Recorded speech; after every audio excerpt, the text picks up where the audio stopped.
Hi students, இந்த வீடியோவில் 7ஆம் வகுப்பு தமிழில் இருக்கிற 3வது பருவத்தில் இயல் 1 வழக்கு இதுக்கான புக் பேக் ஆன்சர் தான் பார்க்க போகிறோம்.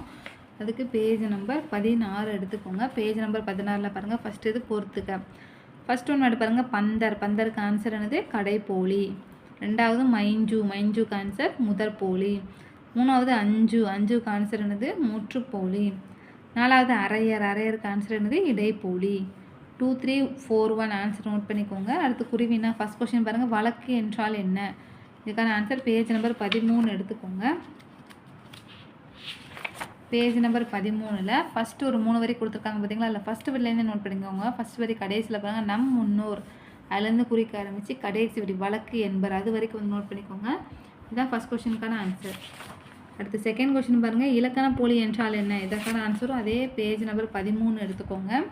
அதில் கடைசி கொடுத்துருக்காங்க பாருங்க, ஒரு 4 வரி அதை மட்டும் குறிச்சிக்கோங்க. இலக்கண முறைப்படி அதுலேருந்து குறிக்க ஆரம்பித்து லாஸ்ட்டாக பாருங்கள் இலக்கண போலி எனப்படும் அது வரைக்கும் வந்து நோட் பண்ணிக்கோங்க.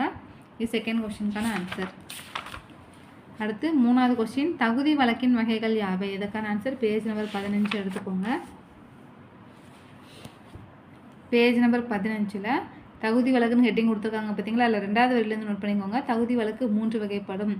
இடக்கரடக்கல், மங்களம், குழு, முக்குறி அது வரைக்கும் வந்து நோட் பண்ணிக்கோங்க.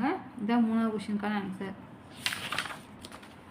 அடுத்தது 4வது கொஸ்டின். வாழைப்பழம் மிகவும் நஞ்சு விட்டது. இத்தொடரில் இடம்பெற்றுள்ள போலி சொல்லை கண்டறிக. அதன் சரியான சொல்லை எழுதுக. இதுக்கான ஆன்சர் சைடில் எழுதிக்கோங்க.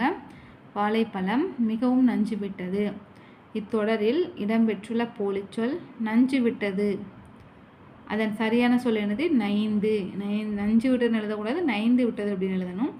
இதை பார்த்து ஆன்சர் நோட் பண்ணிக்கோங்க. இதை 4வது கொஸ்டினுக்கான ஆன்சர். இதோட இலக்கணத்துக்கான புக் பேக் ஆன்சர் பார்த்தாச்சு. அடுத்தது பார்க்கலாம். தேங்க்யூ.